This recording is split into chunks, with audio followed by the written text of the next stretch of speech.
ಒಗ್ಗಟ್ಟು ಇಂಪಾರ್ಟೆಂಟ್ ಇಲ್ಲ ಅಂತಲ್ಲ. ಆ ಒಗ್ಗಟ್ಟು ಇರುವಾಗ ನಮ್ಮೊಳಗಡೆ ದೇವರ ಸನ್ನಿಧಿ ಇರಬೇಕು. ಒಗ್ಗಟ್ಟು ಅಂತ ಬಾಯಿಂದ ಹೇಳಿ ದೇವರ ಸನ್ನಿಧಿ ನಮ್ಮಲ್ಲಿ, ದೇವರ ಪ್ರಸನ್ನತೆ ನಮ್ಮಲ್ಲಿಲ್ಲ ಅಂದರೆ ಈ ಒಗ್ಗಟ್ಟು ಏನಕ್ಕೂ ಪ್ರಯೋಜನ ಇರೋದಿಲ್ಲ. ಭಕ್ತರುಗಳು ಶದ್ರಕ್, ಮೆಷಕ್, ಅಬೇದ್ನೆಗೋ, ದಾನಿಯೇಲ ಇವರೆಲ್ಲರ ಸ್ನೇಹ ಹಂಗಿತ್ತು ಒಗ್ಗಟ್ಟು. ಹಾಗೆ ಅವರ ಲೈಫಲ್ಲಿ ಸ್ವಾಮಿ ಇದ್ರು, ಅದಕ್ಕೆ ಅವರ ಜೀವಿತ ಕೂಡ ಆಶೀರ್ವಾದ ಹೊಂದಿತ್ತು, ಕಷ್ಟಗಳನ್ನು ಅವರು ಗೆದ್ರು. ಇವತ್ತು ನಾವು ಒಗ್ಗಟ್ಟು ಅಂತ ನನ್ನ ಮನೆಯಲ್ಲಿ ಹೇಳ್ಕೊಂಡ್ರೆ ಸಾಕಾಗಲ್ಲ, ನಮ್ಮ ಒಳಗಡೆ ದೇವರ ಸನ್ನಿಧಿ ಇರಬೇಕು. ಸಭೆ ಹಾಗೇನೆ, ನಮ್ಮ ಸಭೆ ಒಗ್ಗಟ್ಟಿದ್ದೀವಿ ಅಂತ ಹೇಳ್ಕೊಂಡ್ರೆ ಸಾಕಾಗಲ್ಲ. ನಮ್ಮ ಸಭೆ ಮಕ್ಕಳ ಜೀವಿತಗಳಲ್ಲಿ ದೇವರು ಇರಬೇಕು, ದೇವರ ಸನ್ನಿಧಿ ಇರಬೇಕು. ಯಾವಾಗ ಆ ರೀತಿ ಇರ್ತದೋ ನಮ್ಮ ಜೀವಿತಗಳು ಕೂಡ ಆ ತೊಡಕುಗಳಿಗೂ ಅಡ್ಡಿಗಳಿಗೂ ಬಲವಾಗಿ ನಿಂತುಕೊಳ್ಳುವಂಥದ್ದಾಗಿರ್ತದೆ. ನಾವು ಪ್ರಾರ್ಥನಾ ಪರರಾಗಿದ್ದು ಎಲ್ಲ ಸಮಸ್ಯೆಗಳನ್ನು ಎದುರಿಸಲು ಆಗ್ತದೆ.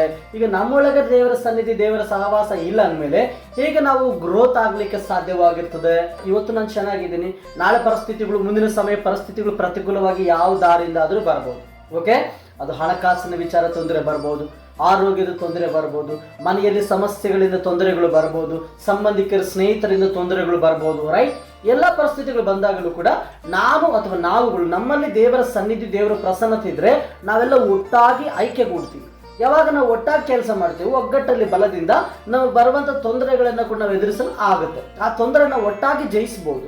ಐ ಆಮ್ ವಿತ್ ಯು ಅನ್ಕೊಂಡು ಹೇಳೋದಕ್ಕೆ ದೇವರ ಸನ್ನಿಧಿ ನಮ್ಮನ್ನು ನಡೆಸ್ಕೊಂಡು ಹೋಗ್ತದೆ. So it shows that unity. ಆವಾಗ ಒಗ್ಗಟ್ಟು ಅನ್ನುವಂಥದ್ದು ತೋರಿಸುವಂಥದ್ದಾಗಿದೆ.